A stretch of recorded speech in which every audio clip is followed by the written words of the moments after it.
다시 듣는 로마서 5번째, 의인답게 사는 자들이 범하기 쉬운 죄, 로마서 2장 1절부터 4절인데요. 같이 교독해서 읽도록 하겠습니다. 그러므로 남을 판단하는 사람아, 누구를 막론하고 내가 핑계하지 못할 것은, 남을 판단하는 것으로 내가 너를 정죄함이니 판단하는 내가 같은 일을 행함이니라. 이런 일을 행하는 자에게 하나님의 심판이 진리대로 되는 줄 우리가 아노라. 이런 일을 행하는 자를 판단하고도 같은 일을 행하는 사람아, 내가 하나님의 심판을 피할 줄로 생각하느냐? 혹 내가 하나님의 인자하심이 너를 인도하여 회개하게 하심을 알지 못하여 그의 인자하심과 용납하심과 길이 참으심이 풍성함을 멸시하느냐. 아멘. 지난주에 우리는 왜 우리에게 복음이 필요한가 하는 이유에 대해서 살펴보았습니다. 우리에게 복음이 필요한 이유는 로마서 1장 후반부에 말씀하고 있는 것처럼 사람들이 하나님의 법대로 살지 않는 죄 때문이다. 그렇게 보았습니다. 스스로의 힘으로는 죄를 짓지 않고서는 살아갈 수 없는 세상 사람들에게 이 십자가의 복음 분명히 필요한 것이었습니다.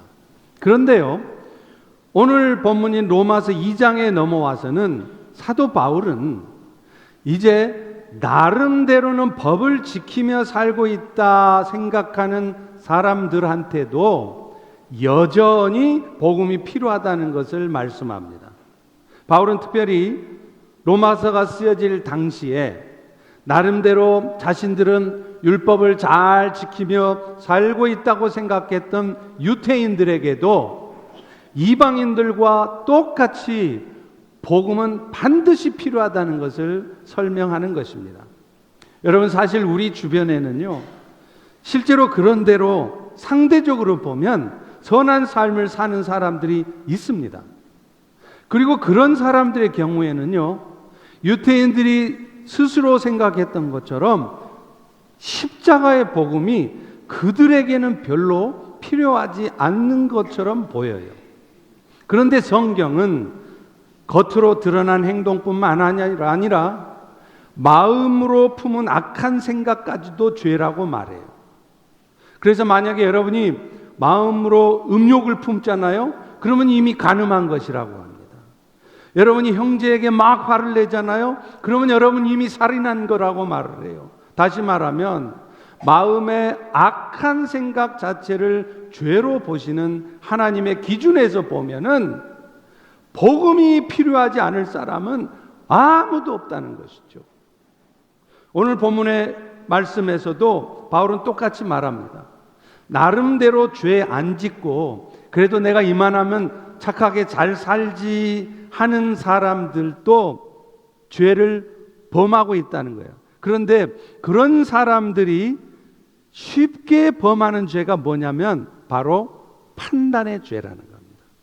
본문 1절 2절에 보실래요? 그러므로 남을 판단하는 사람아, 누구를 막론하고 네가 핑계하지 못할 것은 남을 판단하는 것으로 네가 너를 스스로 정죄하는 것이니 판단한 네가 같은 죄를 지음이라.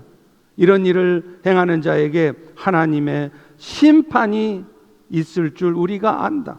여러분, 나름대로 의인답게 산다고 하는 사람들이 가장 범하기 쉬운 죄가 뭐냐면 판단의 죄라는 거예요. 특별히요, 여러분 중에 완벽주의적인 성향이 있는 분들, perfectism, 이런 완벽주의적인 성향이 있는 사람들은 더더욱 연약한 사람들을 판단하기가 쉬워집니다. 오늘 본문 1절에도 보면요, 자기 스스로를 선하게 생각하는 사람들을 뭐라고 호칭하고 있죠? 남을 판단하는 사람아, 이렇게 말해요. 다시 말하면 자기 스스로 선하다고 생각하는 사람들은 쉽게 남을 판단하게 된다는 겁니다. 사실 남에 대해서 판단을 잘하는 사람들을 보면요, 엉망으로 사는 사람들은 별로 없어요. 그래도 남보다는 성실하게 살고 착하게 살고 교회 안에서도 봉사하고 헌신하는 사람들이 의외로 남을 판단을 많이 합니다. 사실 죄라고 하는 것은 하나님을 떠나 사는 것이고요, 하나님을 떠나 사는 사람들에게 나타나는 가장 두드러진 특징은 뭐냐면 모든 게 다 자기중심적이라는 거예요. 그래서 내가 지금 판단하고 있는 것이 나중에 보면 반드시 맞는 것도 아니에요. 그리고 무엇보다도 지금 내가 생각하고 있는 이 기준이 나뿐만 아니라 모든 다른 사람한테 똑같이 적용되어야 되는 것도 아니에요. 그런데 우리는 수시로 아니 너무 자주 자기의 기준을 가지고 함부로 나를 평가하고 판단하고 비난한다는 겁니다. 그리고 그런 판단을 잘하는 사람들은 알게 모르게 다 자기 의가 있어요. 자기 스스로를 옳다고 생각하는 마음이죠. 여러분, 의, righteousness라는 거는요, 원래가 사람의 것이 아니에요. 사람이 이루어낼 수 있는 게 아니란 말입니다. 원래가 의는 하나님의 것입니다. 그래서 여러분 알다시피 성경에 의, righteousness라는 단어가 나오면요, 항상 그 앞에 따라 붙어 있는 단어가 있습니다. 뭘까요? 하나님의 의, 이렇게 되어 있어요.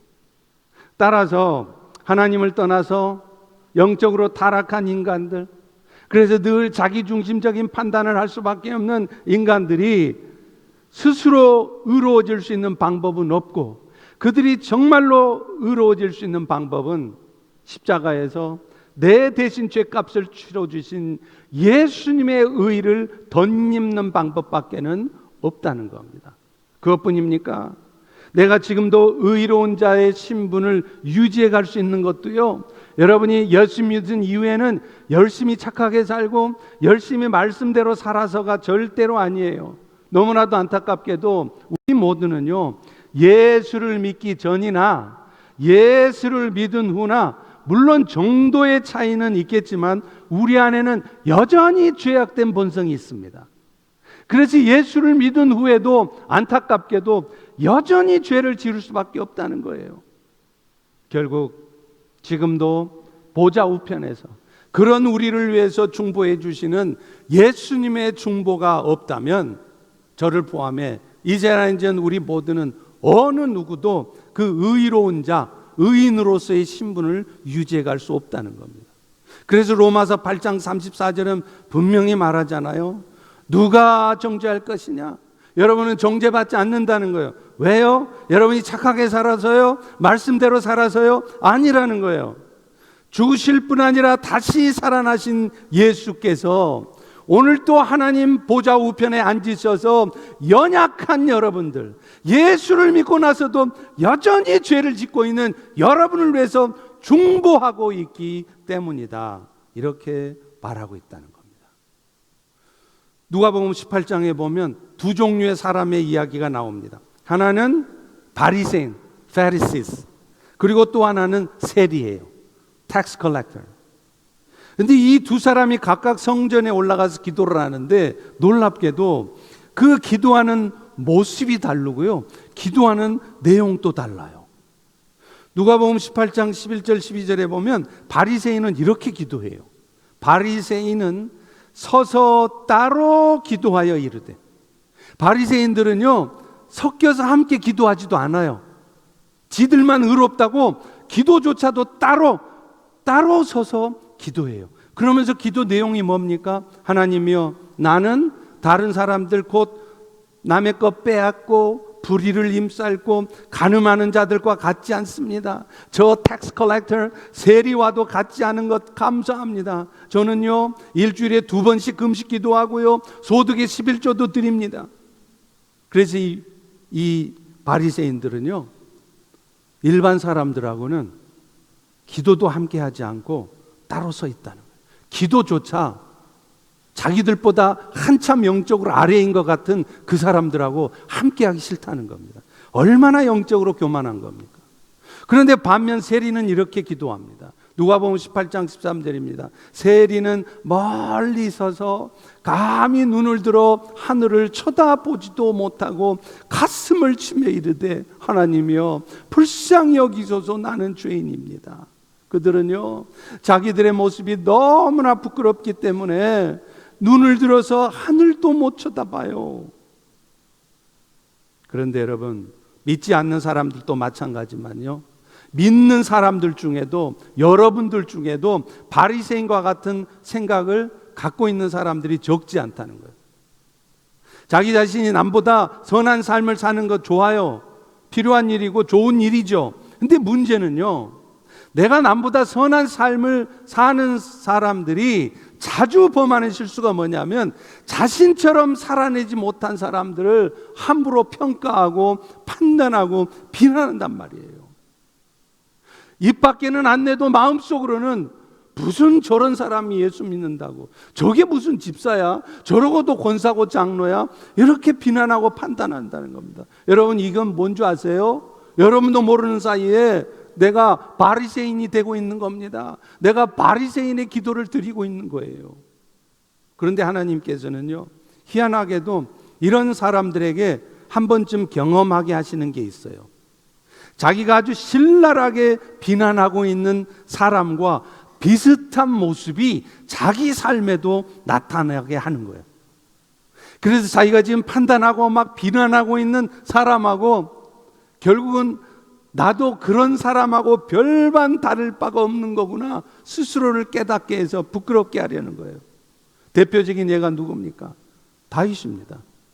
다윗은요, 이스라엘 백성 전체가 존경했던 왕 아닙니까? 그런데 그런 존경받던 다윗이 무슨 짓을 합니까? 자신의 가장 충성스러운 신하 우리아의 아내 밧세바를 범해요.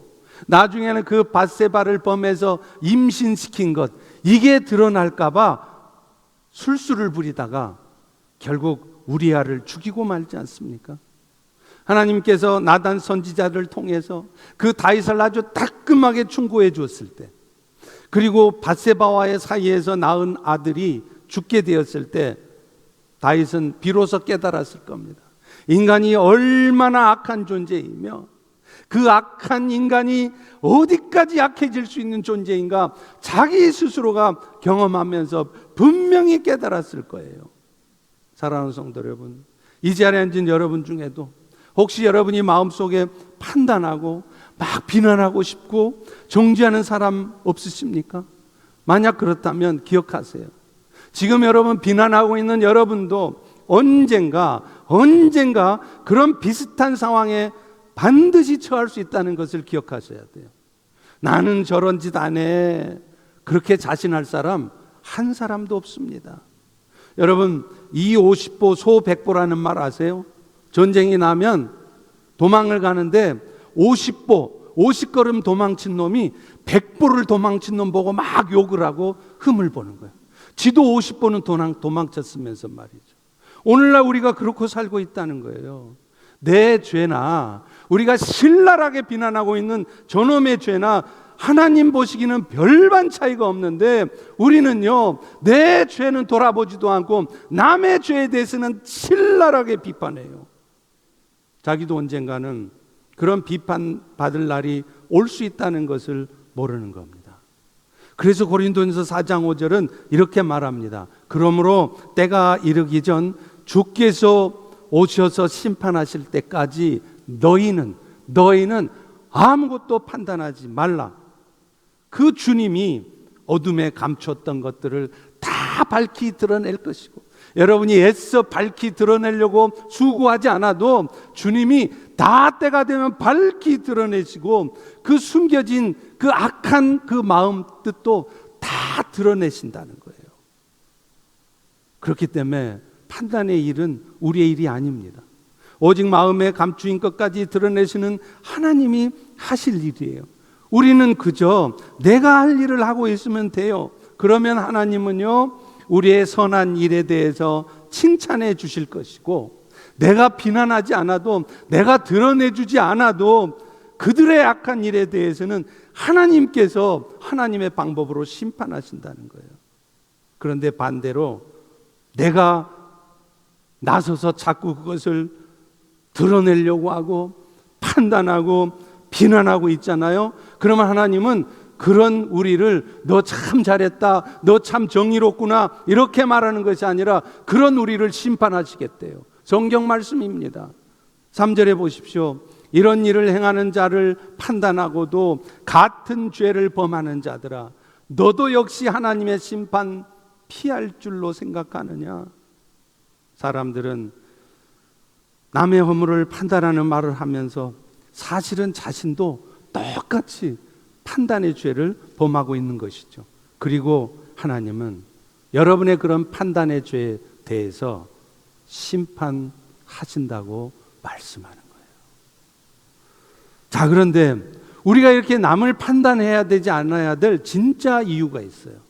그것은요, 여러분이 누군가를 판단하고 있잖아요. 그러면 그 자체가 하나님의 인자하심, God's kindness, 그리고 길이 참으심, His patience, 이거를 무시하는 꼴이 된다는 거예요.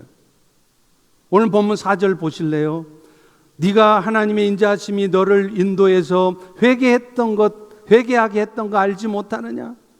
네가 그렇게 남을 판단하면 그것은 하나님의 인자하심과 너를 길이 참고 용납하셨던 것들, 그 풍성한 은혜를 멸시하는 것이라는 거예요. 여러분, 우리가 하나님의 자녀가 되어, 아니 여러분들이 하나님의 자녀가 되어 구원 얻은 것도요, 여러분이 착하게 살아서가 아니에요. 여러분이 잘나서가 아니에요. 순전히 하나님의 자비하심에 결과합니다.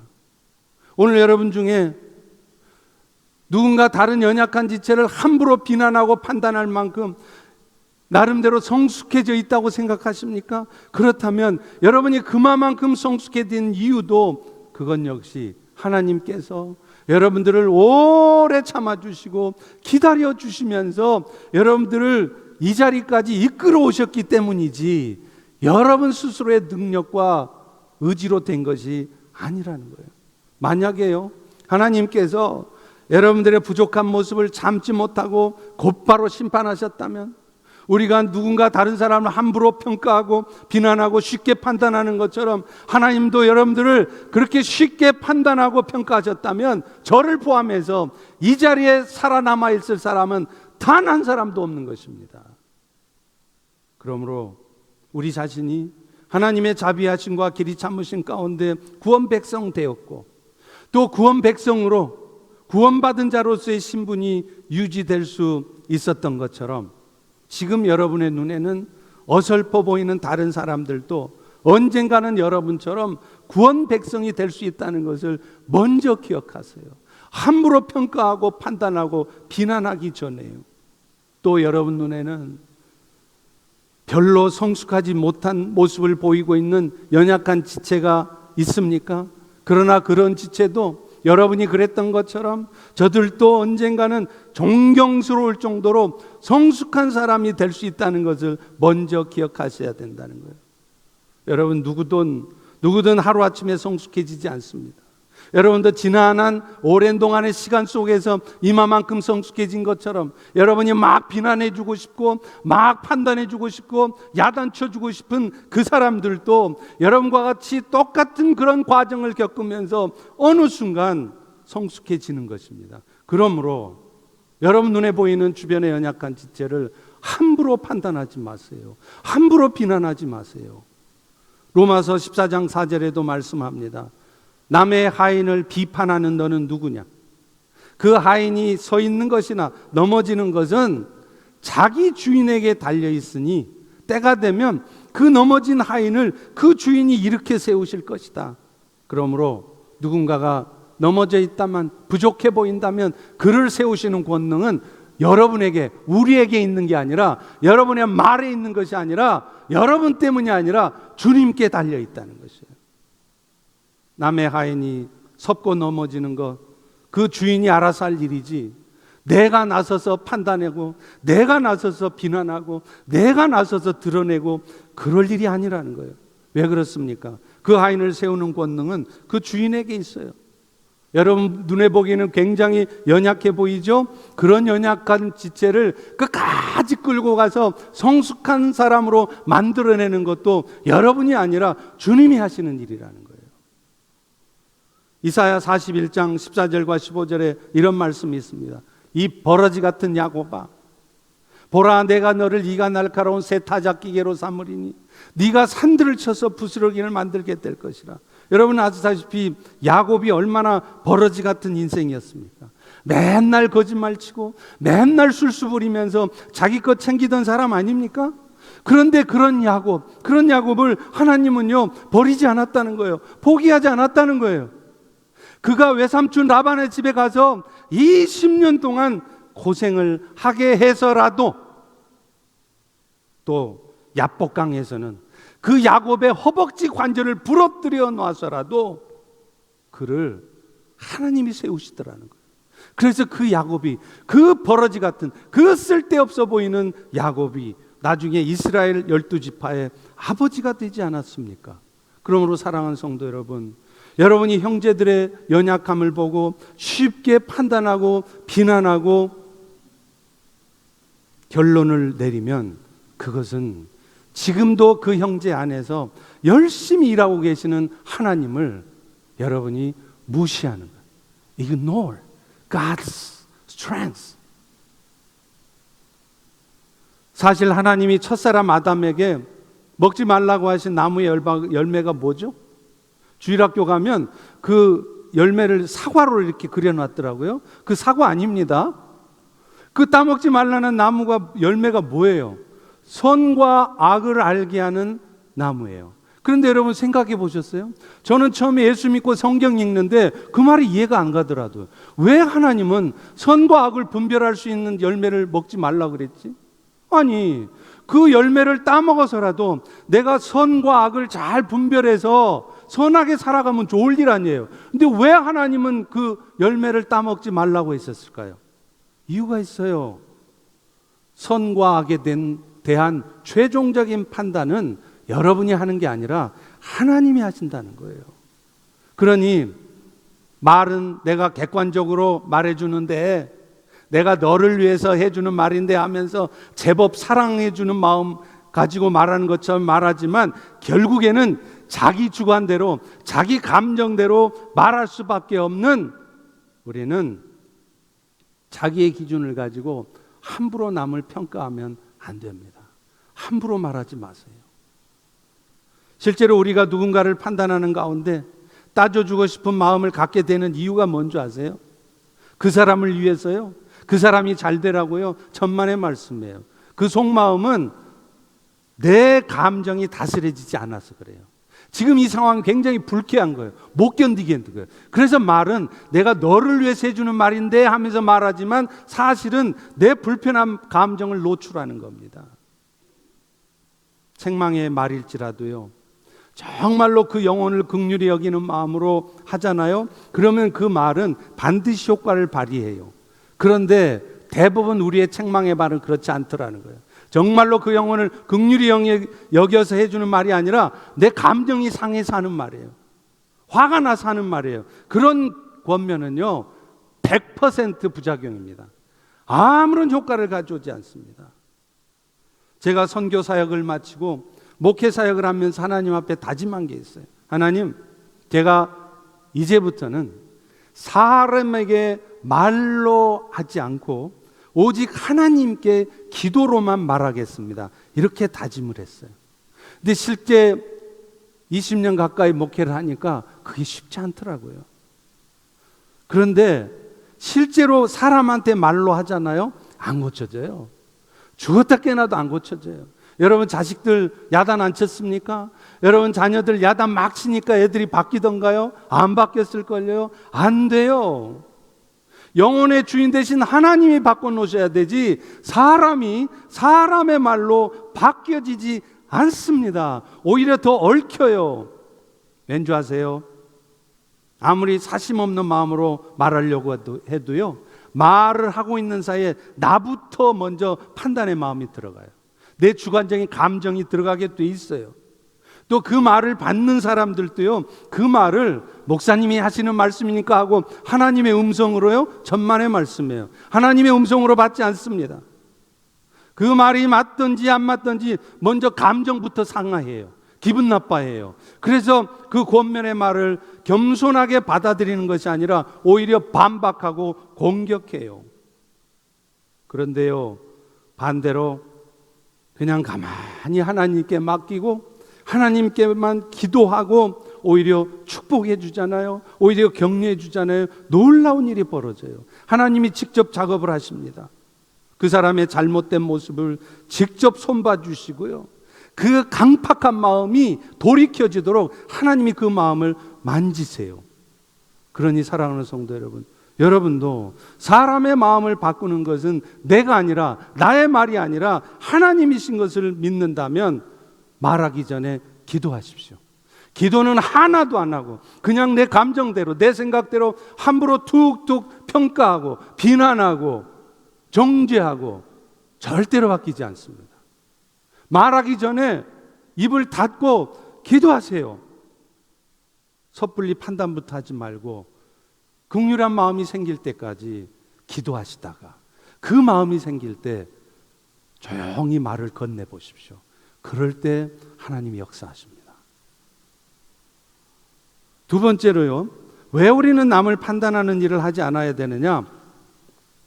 판단하기 좋아하는 사람은 좀처럼 성숙해지지 않기 때문이에요.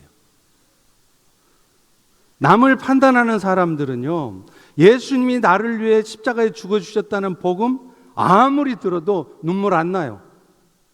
지금 여러분도 그러지 않습니까? 예수 믿을 때 지금으로부터 20년, 30년 전에 막 극적으로 예수님을 영접하면서 그 십자가 은혜가 너무 고마워서 눈물 흘리고 감격했던 적이 있으세요? 그런데 지금 20년, 30년이 지난 지금 여러분은 얼마나 그 십자가 은혜에 감격해서 눈물 흘리고 계세요? 한 달이 아니라 1년이 가도 기도를 해도 아무런 눈물도 나지 않고 십자가 은혜가 감격하고 감동되고 그러지 않다면 여러분은 지금 영적으로 문제가 있는 겁니다.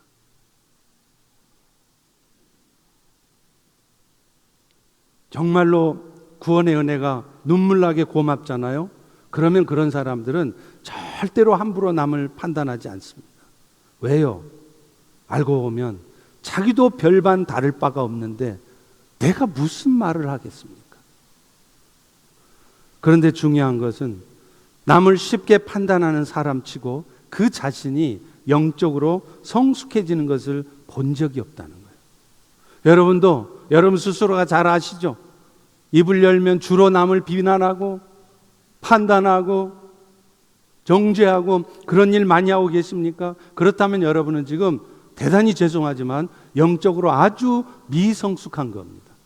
여러분이 아무리 교회에서 봉사를 많이 하고 심지어는 성경 지식이 엄청나게 많을지라도 지금 여러분이 그렇게 살아가고 있다면 여러분은 성숙하지 않은 사람이에요. 아니, 앞으로도 성숙해질 가능성이 별로 높지 않습니다. 왜 그런 줄 아세요? 그렇게 하는 사람들은 좀처럼 자기 자신을 겸손하게 돌아보면서 영적으로 성숙해질 수 있는 기회를 아예 갖지 못하기 때문에 그래요. 예수님의 십자가 은혜가 너무 고맙고 감사하면요, 막 눈물이 나면요, 남을 판단하고 비난하는 게 아니라 내 모습이 먼저 보이게 돼 있어요. 그래서 그 은혜에 합당하게 살지 못하는 내 자신이 부끄럽고 내 자신이 하나님 앞에 회개하게 돼 있습니다. 그러니 그런 사람들은 성숙해지는 겁니다. 누가복음 15장에 나오는 탕자의 비유의 첫째 아들을 보세요. 둘째 아들은요, 비록 아버지 유산을 허랑방탕하게 다 날렸잖아요. 그렇지만 아버지를 찾아왔습니다. 왜? 자신이 죄인임을 알았기 때문이에요. 누가복음 15장 21절입니다. 내가 하늘 아버지께 죄를 지었사오니 지금부터는 아버지 아들이라 일컬음을 감당치 못하겠습니다. 그런데 이에 비해서 첫째 아들은요, 정말 성실하게 살았어요. 아버지 말도 잘 들었고요, 성경 말씀 어긋나지 않고 잘 지켰습니다. 그런데 그는 문제가 뭐냐? 그 가운데 자기 스스로를 의로운 자라 생각하고 있다는 거예요. 자기 의의가 있었다는 거예요. 자기가 옳다고 생각하는 거예요. 그러니 허랑방탕한 삶을 살았던 그 자신의 동생을 정죄하는 겁니다. 비난하는 겁니다. 그리고 이 첫째 아들의 가장 큰 문제가 뭔지 아세요? 그가 말씀대로 안 산 게 문제가 아니에요. 헌신하고 봉사 안 한 게 문제가 아니에요. 열심히 봉사하고 헌신해요. 근데 문제는 아버지의 마음을 이해하지 못한다는 거예요. 그 아버지를 떠나서 허랑방탕하게 살아가는 그 둘째 아들을 보는 아버지의 그 마음, 눈물을 흘리는 그 마음을 이 첫째 아들은 알 수가 없었어요. 그러니까 그 돌아온 둘째 아들을 위해 잔치를 벌이는 그 잔치에 안 들어갑니다. 기분 나쁘다는 거예요. 나는 이렇게 말씀을 따라서 열심히 헌신하고 정말 성실히 하나님을 위해서 봉사하고 수고했는데 왜 나에게는 상을 안 주고 저 허랑방탕하게 아버지 재산 다 날려먹고 돌아온 저 둘째 아들을 위해서는 잔치를 벌이십니까? 나는 뭡니까? 하면서 그는 시험에 빠져서 잔치에도 안 들어온다는 거예요. 혼자 그 어두운 마음에 사로잡혀 살아가는 거예요. 여러분이 혹시 그러고 계시지 않습니까? 판단의 죄는 그 자체가 죄일 뿐만 아니라 여러분의 성숙을 방해해요. 그리고 여러분들로 하여금 신앙생활의 기쁨을 누리지 못하게 해요. 열심히 봉사하고 헌신하는데 하나도 기쁘지 않아요. 맨날 다 불만스럽고 다 주변이 다 잘못된 것 같고, 그것은 이 주변이 잘못돼서가 아니라 여러분 자신이 지금 잘못된 겁니다. 하나님은 어떤 사람을 기뻐하실까요? 첫째 아들처럼 의로운 자의 삶을 살고 있지만 쉽사리 남을 판단하는 첫째 아들을 기뻐하실까요? 아닙니다. 차라리 둘째 아들처럼 하나님 앞에 겸손한 모습으로 나오는 자들을 기뻐하세요. 주여, 저는 아버지를 떠나 제 뜻대로 살았습니다. 제가 누구를 비판하고 누구를 정죄하겠습니까? 형제의 티는 보고 내 눈에 있는 들보를 보지 못하는 어리석은 자입니다. 불쌍히 여겨주세요. 이렇게 기도하는 자를 기뻐하세요. 왜냐하면 그런 사람들은 성숙해질 가능성이 많기 때문이에요. 그러나 자기 스스로를 옳다 생각하고 남을 함부로 판단하고 비난하고 정죄하는 사람들은 그 스스로가 성숙할 기회를 갖지 못하는 겁니다. 여러분, 이 시간 여러분 안에 숨겨져 있는 악한 본성들을 고백하며, 하나님, 내 생각에는 옳다고 생각했지만 그것도 나의 생각일 뿐일 수 있습니다. 나는 아무것도 판단하거나 정죄할 자격 없습니다 하고 오히려 하나님의 긍휼을 구해보세요. 저 연약한 지체를 보면서 긍휼의 마음이 생기도록 구해보십시오. 그럴 때 하나님은요, 여러분 자신도 모르고 있었던 여러분 마음속에 숨겨져 있는 그 깨어지지 않는 견고한 진이 무너지게 할 것이고, 죄악된 본성으로 말미암아 여러분 안에 생겨진 상처들이 놀랍게 치유되어지는 것을 여러분이 경험하실 것입니다. 여러분이 아무리 기도하고 아무리 봉사하고 헌신해도 없어지지 않았던 여러분의 마음의 상처, 여러분 이 심령에 자리 잡은 그 견고한 고집, 아집, 그것들이 판단의 마음을 내려놓고 하나님의 긍휼을 구할 때 여러분 마음에서 사라지게 될 것입니다. 마지막으로 우리가 남을 판단하지 않아 있는 또 다른 이유가 있어요. 사탄의 공격으로부터 내 가정을, 교회 공동체를 지켜내기 위해서 여러분은 함부로 판단하시면 안 돼요. 성령은요, 어떠하든지 하나가 되게 하는 게 목표예요. 근데 사탄은 결국에는 분열시키는 게 목표예요. 여러분, 물론 어떤 상황에서도 반드시 하나가 돼야 되는 건 아니에요. 뭐 동성애를 인정한다거나 십자가의 복음을 부인한다거나 그런 사람들하고 하나 되면 안 됩니다. 그런데 그런 복음과 관련한 본질적인 부분에 대한 문제가 아니라 그저 하나님의 나라를 이루어가는 방법의 문제라면, 예배는 어떻게 드리는 게 좋은 것인가, 그런 문제라면 하나님은 어찌하든지 하나 되는 것을 원하세요. 내 생각과 다른 상황이 펼쳐져도 그것 때문에 시험 들고 그것 때문에 분노하면서 자기 주장을 내세우는 것이 아니라 먼저 하나 되기를 애쓰는 그 모습을 원하신다는 거예요. 예수님께서 이 땅을 떠나시기 전 마지막 하나님께 드린 기도도 그것이었습니다. 요한복음 17장 21절에 보세요. 아버지여, 아버지께서 내 안에, 내가 아버지 안에 있는 것 같이 그들도 다 하나가 되어서 세상으로 아버지께서 나를 보내신 것을 믿게 하옵소서. 여러분, 여러분이 전하는 복음을 듣고 세상 사람들이 예수 그리스도를 이 땅에 보내신 이유를 알게 하려면요, 뭐가 필요하냐? 가장 먼저 믿는 여러분들이 하나가 되어야 한다 이 말이에요. 아무리 전폭 훈련을 받고 아무리 말씀을 많이 배워서 기가 막히게 논리적으로 말씀을 전해줘도요, 여러분 자신이 하나 되지 않고 별로 중요하지도 않는 문제 가지고 서로 argue하고 다투고 주장하고 그러고 있으면 세상 사람들은 그런 여러분들 모습을 보면서 예수를 알지 못한다는 것입니다. 에베소서에도 보면 사도 바울은 앞부분에서 그리스도로 말미암아 주어진 은혜를 찬송하고 나서 그 은혜 받은 성도들이 해야 할 일에 대해 4장부터 말합니다. 그때 바울이 가장 먼저 말한 게 뭔지 아세요? 여러분이 구원의 은혜를 받았다면 구원의 은혜 받은 여러분들이 가장 먼저 힘써야 될 게 뭔지 아세요? 봉사하는 거예요? 헌신하는 거예요? 아니에요. 에베소서 4장 3절은 이렇게 말합니다. 평안에 매는 줄로 성령의 하나 되게 하신 것을 힘써 지키라. Keep the unity of the Spirit. 아버지가 같은데 한 필줄 받은 자녀들이 한 몸을 이루지 못하고 돈 때문에, 방법 때문에, 형식 때문에, 절차 때문에 서로 싸우고 갈등하고 그러다 어느 순간에는 서로 얼굴도 보기 싫어하고 있으면 그런 여러분들의 모습을 보고 아버지의 마음이 기쁘실까요?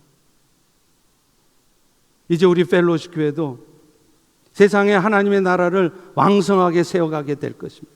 그런데 한 가지 기억해야 될 것이 있어요. 하나님의 은혜의 역사가 있는 곳에 반드시 사탄의 역사가 있다는 겁니다. 여러분 아십니까? 여러분들보다 더 은혜의 자리를 잘 알아보는 존재가 있어요. 그게 사탄이에요. 사탄은요, 어느 공동체든 하나님의 은혜의 역사가 막 일어나려고 그러잖아요. 그러면 그것을 방해합니다. 그래서 교회 내부적으로 문제를 일으켜요. 별로 중요한 거 아닌 것을 자꾸 브링업해요. 의견 제시를 하고 제안한다고 하면서 점점 교회를 흐트러 놓는 거예요. 그런데 그때 교회 공동체를 무너뜨리기 위해서 사탄이 가장 잘 써먹는 방법이 뭐냐? 서로 판단하게 함으로 교회 구성원들끼리 갈등하게 만들어서 하나님 하나됨을 깨트린다는 거예요.